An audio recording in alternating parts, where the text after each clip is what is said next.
सामने आते हैं भाषण देने, तो सच्चाई क्या है? क्या हाल चाल बा? ठीक बानी जानो?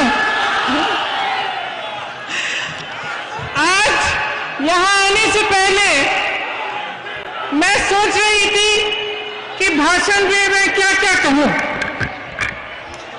मैंने सोचा कि जब जब चुनाव आता है, नेता आपके सामने आते हैं भाषण देने, तो जो सत्ता में होता है वो आपको ये सपना दिखाता है कि आपका जीवन अब बहुत ही अच्छा बन गया है।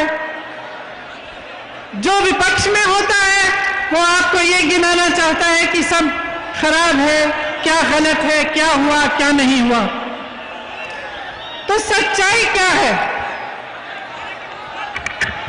जो सत्ता में है जो आपको वो सुनाते हैं, जो विपक्ष में है वो सुनाते हैं। क्या सच्चाई है? देखिए, पिछले 2 सालों में उत्तर प्रदेश में मैं काफी घूमी हूं, भ्रमण किया है मैंने, और मैंने अपने देश के बारे में एक सच्चाई समझी। मैंने ये समझा कि ये आस्थाओं का देश है। हम अपने देश में आस्था रखते हैं, धरती पर आस्था रखते हैं, अपनी मेहनत में आस्था रखते हैं,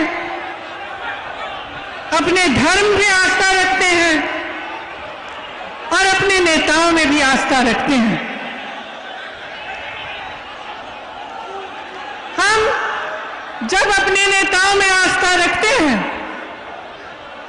तो हम ये आस्था रखते हैं कि हमसे जो कह रहे हैं, जो हमारे लिए करने जाएंगे, वे सच्चाई से, समर्पण के साथ और निष्ठा के साथ करेंगे।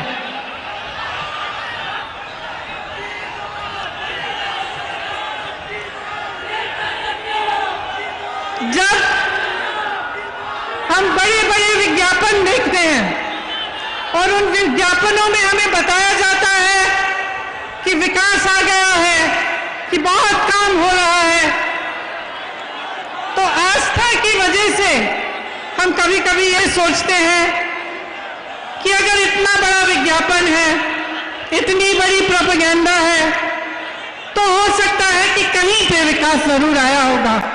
शायद मेरे द्वार पे नहीं आया, लेकिन कहीं और तो जरूर आया होगा। अगर प्रधानमंत्री जी कह रहे हैं, मुख्यमंत्री जी कह रहे हैं, तो कहीं इस बात में सच्चाई होगी। इसी तरह से जब हम प्रधानमंत्री जी को अपने 8,000 करोड़ के हवाई जहाज में इटली जाते हुए देखते हैं, तो हमारे मन में ये बात आती है कि शायद हमारे देश की शोभा बढ़ा रहे हैं। लेकिन देखिए, सच्चाई आप जी रहे हैं। मैं जहां जहां जाती हूं तो ये जो इश्तिहारों में, विज्ञापनों में देखती हूं, इससे एकदम अलग एक आसमान जमीन के फर्क की सच्चाई में देखती हूं।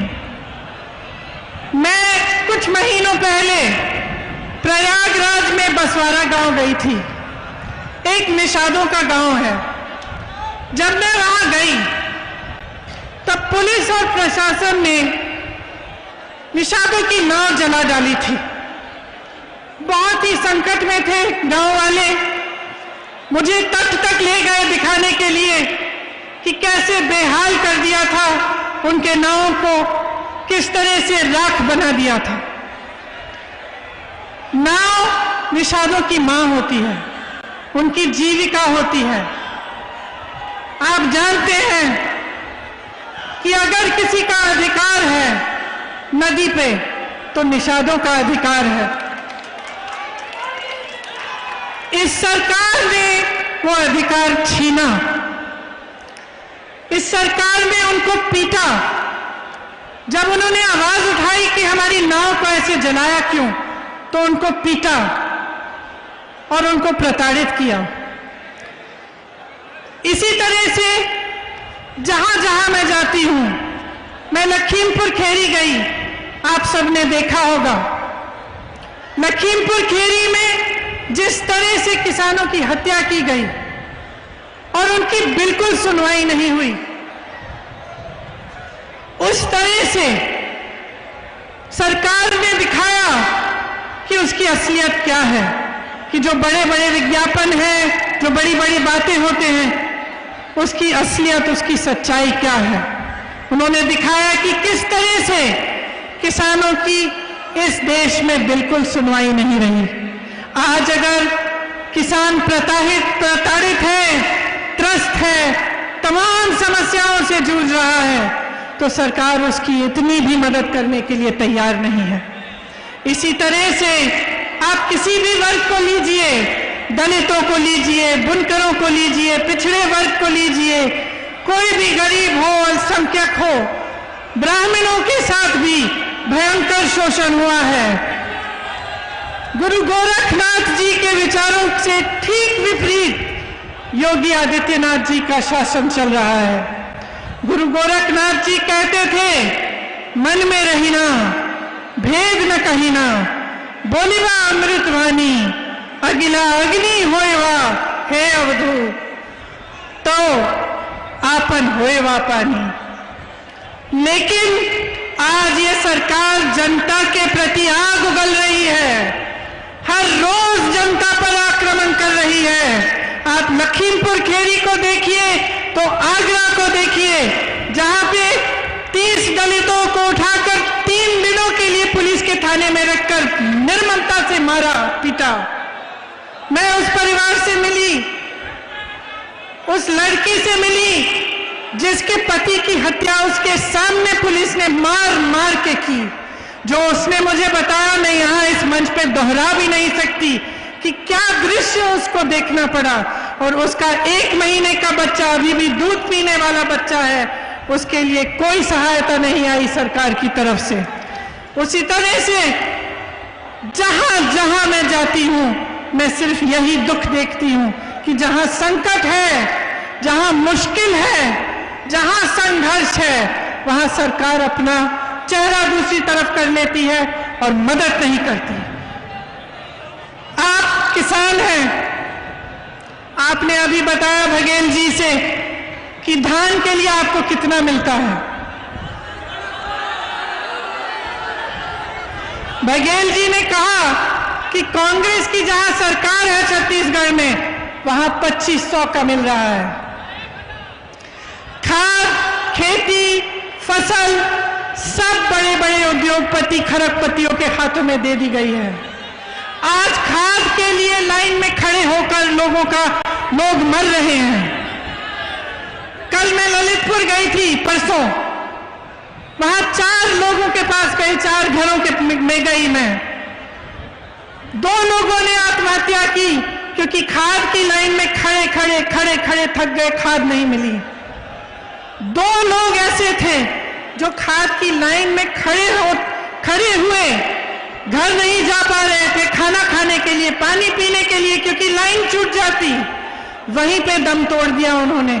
जब मैं उनके परिवारों से मिली, घर में मैंने देखा कुछ नहीं था, सिर्फ कर्ज में डूबे हुए थे, 3-4 लाख रुपयों के कर्ज में डूबे हुए थे।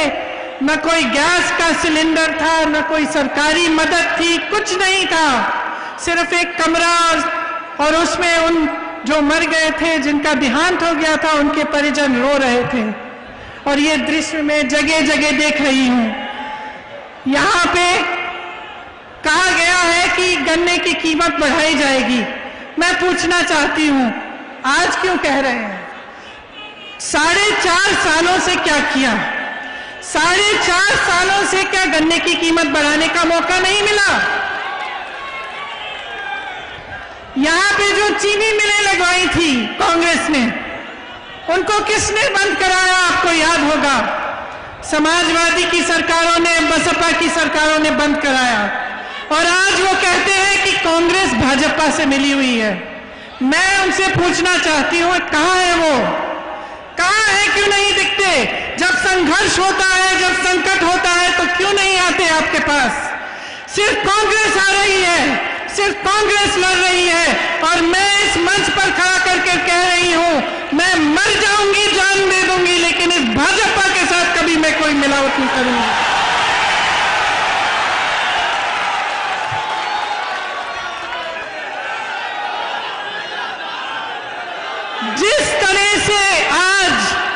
जिस तरह से आज महंगाई ने आपके जीवन खराब कर दिए हैं, जिस तरह से आप जूझ रहे हैं कि 1000 रुपए का पेट्रोल डीजल, 900 रुपए, 1000 रुपए में सिलेंडर, आप कैसे गुजारा करते हैं, मैं जानना चाहती हूं, कैसे गुजारा कर रहे हैं। जितने भी छोटे छोटे दुकानदार हैं, तमाम दुकानें बंद की गई हैं। यहां गोरखपुर में मैंने सुना कि बुलडोजर लगा रखा है। और आप सबके रोजगार जो कोरोना में खत्म हुए, क्या आपके लिए सरकार ने कुछ किया, मदद की? कबीरदास जी कहते थे, साईं इतना दीजिए जामे कुटुंब समाए। भाजपा का मुझे लगता है कि विचार ये है कि जनता से लूट लूट के पूंजीपतियों को दो पहुंचाए। महंगाई इतनी बढ़ाओ कि जनता त्राही चिल्लाए। आप सब जानते ही हैं कि पिछले 7 सालों में जब से केंद्र की सरकार, भाजपा की सरकार केंद्र में आई है, तब से तमाम परिवारों की आय घटी है। देश का किसान हर दिन सिर्फ 27 रुपए कमाता है और प्रधानमंत्री जी के खरबपति मित्र एक दिन में 1000 करोड़ रुपए कमाते हैं। जब आपके लोन माफी की बात होती है तो सरकार कहती है पैसा नहीं है। उनके लोन कब से माफ किए हुए हैं आप उनसे पूछिए। सारी संपत्तियां इन्होंने बेच डाली हैं। कांग्रेस ने रेलवे बनाए, हवाई अड्डा, सड़कें, सब कुछ आपको बना कर दिया। एक एक करके सारा बेच रहे हैं। कहते हैं कि 70 सालों में क्या किया। मैं कहती हूं कि 70 साल की मेहनत इन्होंने 7 सालों में गवा दी है।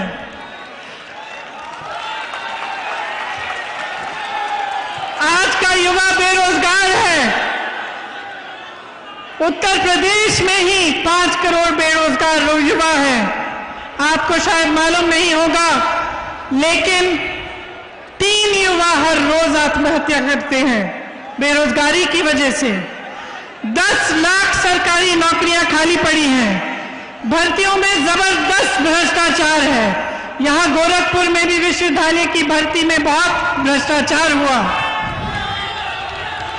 सुनिए, सिद्धार्थनगर में शिक्षा मंत्री के भाई को सवर्ण गरीब का प्रमाण पत्र मिला है ताकि उसको नौकरी मिले, लेकिन जो गरीब है उसको कोई ऐसा प्रमाण पत्र नहीं मिल रहा है, उसके लिए नौकरी नहीं है।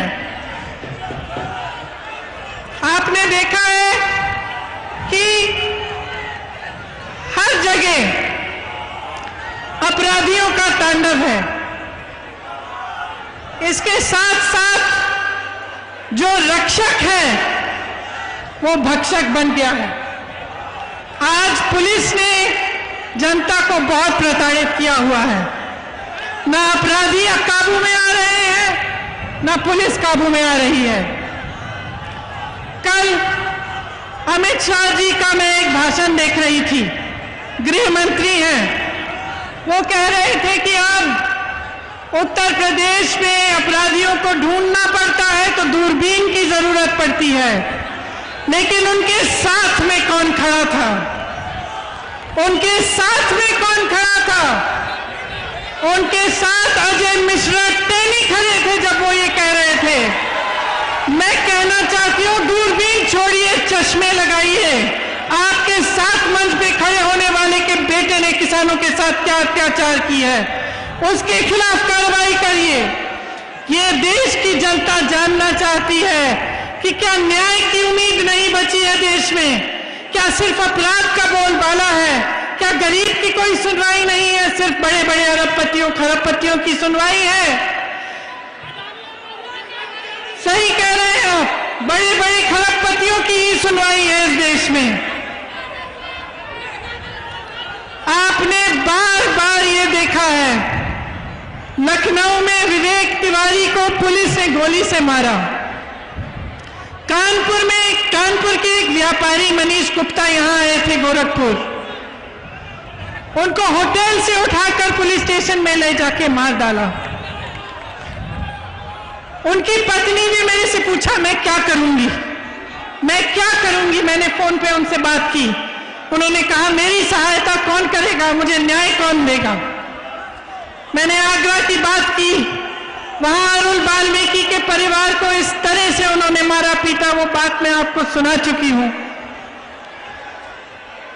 तो आप बताइए, जब जनता में इस तरह के संकट आते हैं और जनता को ये समझ में आ जाता है कि उसकी सुनवाई नहीं है, कि सरकार उसके लिए खड़ी नहीं हो रही है, उसकी मदद के लिए नहीं है, तो देश और प्रदेश में क्या होता है?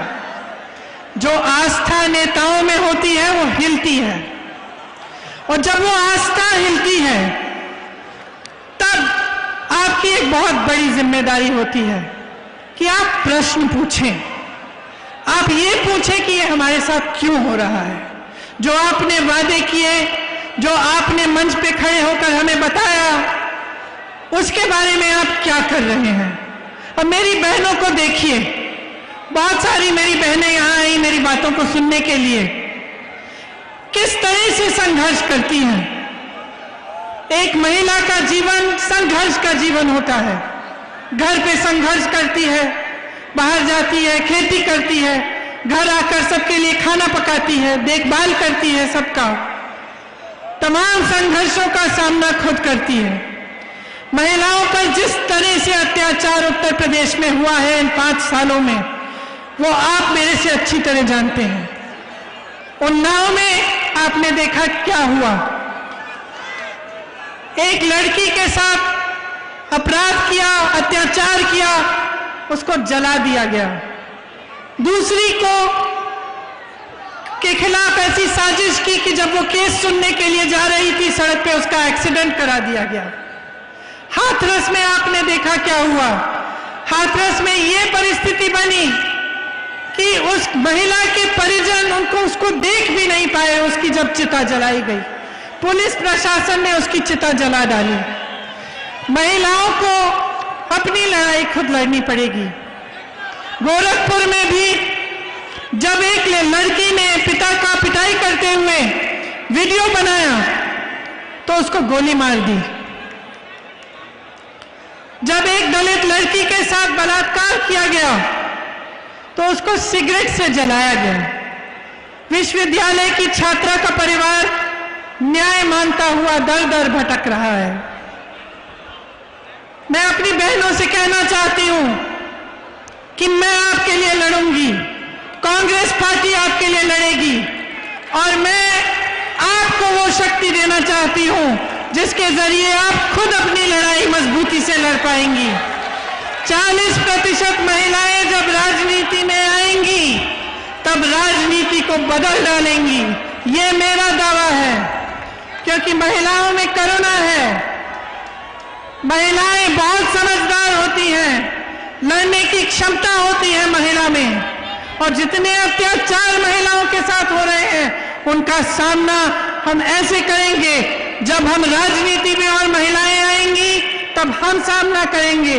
क्योंकि जब महिला को परेशान किया जाएगा वो हमारे पास आएगी, महिलाओं के पास आएगी, तो हमें वो संवेदना भी होगी और वो शक्ति भी होगी कि हम उसकी मदद कर पाए।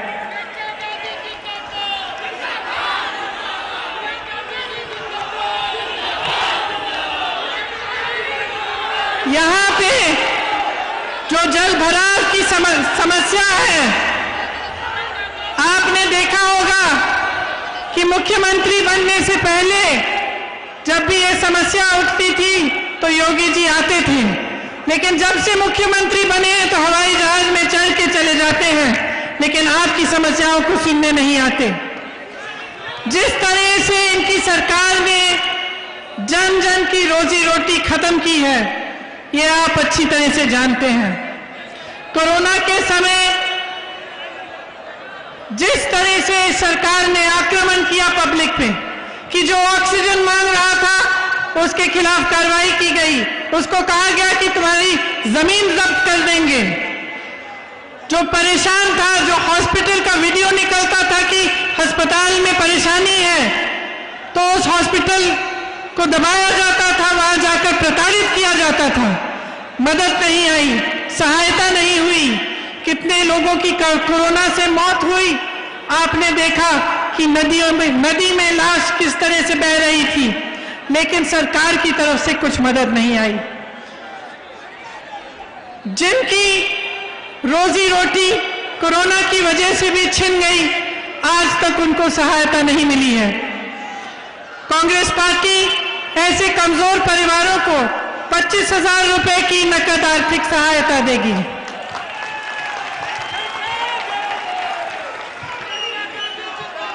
गोरखपुर में मैं जानती हूं कि स्वास्थ्य की जो सुविधाएं हैं वे बुरी स्थिति में हैं। अब चुनाव आ रहा है तो सुनने में आ रहा है कि एम्स खोला जा रहा है और तमाम ऐसी घोषणाएं हो रही हैं, लेकिन जब 5 सालों से ये सब काम नहीं किए गए तो आप क्या उम्मीद कर सकते हैं कि अब किए जाएंगे। यहाँ पे पूर्वोत्तर रेलवे का मुख्यालय है। आप जानते हैं कि अब रेलवे भी बेची जा रही है, उसका भी प्रयास है। और जो तमाम लोग रेलवे के जरिए रोजगार पा रहे हैं उनका क्या होगा, ये सवाल अब पूछने का वक्त आ गया है। आपके पास यहाँ आकर बहुत सारे खोखले वादे किए गए।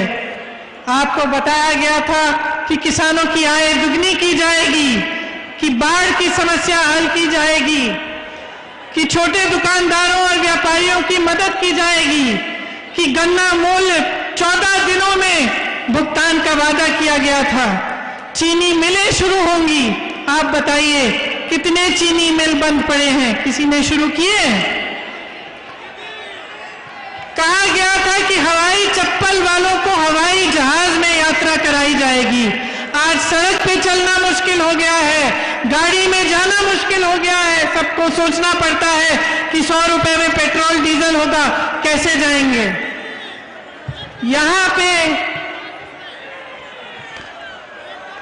गुरु गोरखनाथ जी की वाणी का विपरीत हुआ है। बुलडोजर चलाए गए हैं, आपकी संपत्ति को जब्त करने की बात की गई है, जेल में डालने की, धमकाने की बात की गई है। तो एक समय आ गया है कि आप जो अपने नेता में आस्था रखते हैं उस पर एक प्रश्न उठाइए कि यहां पे जिसने आपको इतने वादे किए उसमें से एक भी वादा पूरा नहीं हुआ। तो ये समय आ गया है कि अब प्रदेश में, पूर्वांचल में बदलाव आना चाहिए। अगर आप जागरूक नहीं बनेंगे, अगर आप प्रश्न नहीं उठाएंगे, तो उत्तर प्रदेश इस खाई में से नहीं निकल पाएगी। सच्चाई ये है कि धर्म और जाति के नाम पर आपकी भावनाओं और आपकी आस्था के साथ खिलवाड़ किया गया है। ये सच्चाई है। इस सच्चाई को पहचानिए। इस सच्चाई को पहचानिए कि एक नेता का सबसे बड़ा धर्म सेवा होता है। आज सरदार पटेल जैसे नेता जी का जन्म दिवस है और इंदिरा जी जैसी नेता की शहादत का दिवस है। इंदिरा जी ने आपको दिखाया, उनके लिए देश के ऊपर कुछ नहीं था। उन्होंने इस आस्था के लिए, जो आस्था आपने उनमें रखी थी, इस आस्था के लिए अपना जीवन दिया। वो कभी पीछे नहीं हटी। उनको मालूम था कि उनकी हत्या होने वाली थी। आज के दिन जब मेरे भाई और मैं स्कूल जा रहे थे, रोज जाने से पहले हम अपनी दादी जी से मिलने जाते थे। आज ही के दिन उन्होंने मेरे भाई से कहा कि बेटा अगर मुझे कुछ हो जाएगा तो रोना मत। उनको मालूम था कि उनकी हत्या हो सकती थी, फिर भी वो कभी पीछे नहीं हटी। उनके लिए आपकी आस्था से बढ़कर इस देश, इस दुनिया में कुछ नहीं था। आपकी आस्था थी और उनके दिल में अपने देश के प्रति आस्था थी। और अगर आज मैं आपके सामने खड़ी हूं तो ये उन्हीं की सीख है। मैं भी आपकी आस्था कभी नहीं तोड़ सकती। इसीलिए जो बातें मैं अभी आपके सामने रखना चाह रही हूं, जो कांग्रेस पार्टी की प्रतिज्ञाएं हैं, मैं उसी आस्था से रखना चाहती हूं। मैं कहना चाहती हूं कि जो प्रतिज्ञाएं हैं वो पूरी होंगी, नहीं तो मैं यहां इस मंच से आपके सामने नहीं कहूंगी कि अगर हमारी सरकार आएगी तो मछली पालन को कृषि का दर्जा दिया जाएगा। जो सुविधाएं और छूट कृषि के लिए हैं, मछली पालन में वो सब लागू होंगी। बालू खनन और मछली पालन में निषाद समाज को अपना अधिकार वापस दिया जाएगा। गुरु मच्छेंद्रनाथ विश्वविद्यालय को यहां पे हम स्थापित करेंगे। किसानों के लिए मैं कहना चाहती हूं कि हमारी ये प्रतिज्ञा है कि हम आपका पूरा कर्जा माफ करेंगे। हमने पहले भी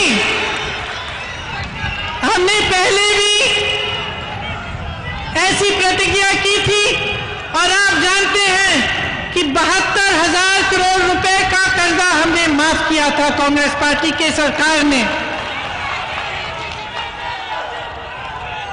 किसानों के लिए गेहूं और धान 2500 पर क्विंटल में खरीदा जाएगा और गन्ना किसानों के लिए 400 रुपए।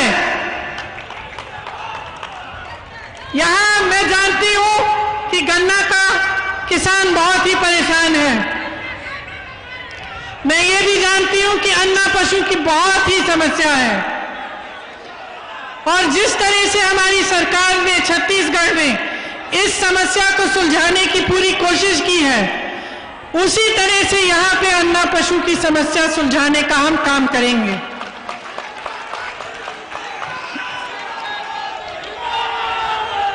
अन्ना पशु की जो समस्या है उसका हम संपूर्ण समाधान निकालेंगे, जिससे पशु भी बचेगा और आपका भी फायदा होगा। युवाओं के लिए 20 लाख सरकारी रोजगार हमारी सरकार अगर बनेगी तो हम देंगे और जो संविदा कर्मी हैं और जो कॉन्ट्रैक्ट पे नौकरी करते हैं उनका हम नियमितीकरण कराएंगे। अपनी बहनों के लिए मैं कह चुकी हूं कि 40% महिलाएं कांग्रेस पार्टी विधानसभा के चुनाव में महिलाओं को टिकट देगी। इसके साथ साथ जो 12वीं पास छात्राएं हैं उनके लिए मोबाइल फोन मिलेगा, स्मार्टफोन मिलेगा और जो स्नातक पास है उनके लिए स्कूटी मिलेगी। मेरी बहनें, आपको भाजपा सरकार ने कहा था कि आपको 1 सिलेंडर मुफ्त मिलेगा, उसके बाद उन्होंने सिलेंडर के दाम ऐसे उठा दिए कि आपको वही 1 सिलेंडर अगर मिला तो मिला, उसके बाद नहीं मिल पाया। हमारी सरकार आपको साल में 3 सिलेंडर मुफ्त देगी। आप मेरे दिल के बहुत करीब हो, आपके लिए सब कुछ। आप जब सरकारी बस में यात्रा करेंगी तो आपकी यात्रा मुफ्त होगी। आंगनबाड़ी और आशा बहुएं दिन रात काम करती हैं, उनको कम से कम 10,000 रुपए का मानदेय मिलेगा। कोरोना में बहुत लोगों ने बहुत संकट का और संघर्ष किया, बहुत संकट का सामना किया। हमारा संकल्प है कि कोई भी बीमारी हो 10 लाख तक उसका मुफ्त इलाज सरकार कराएगी।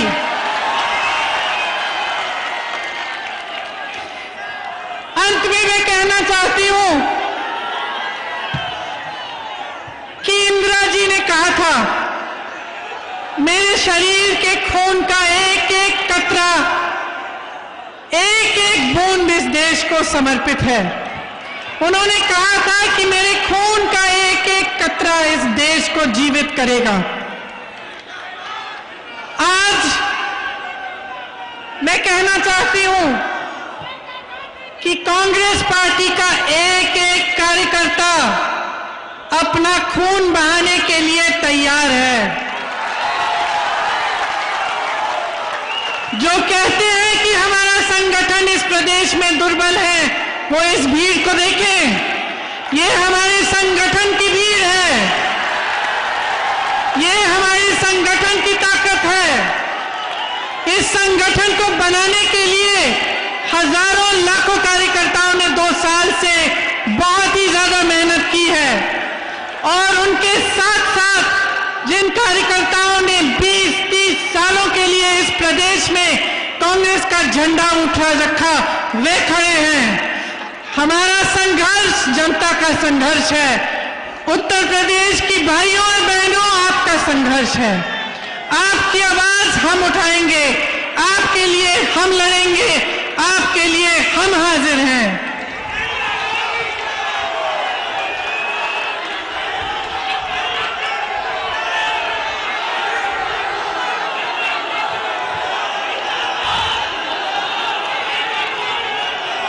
अंत में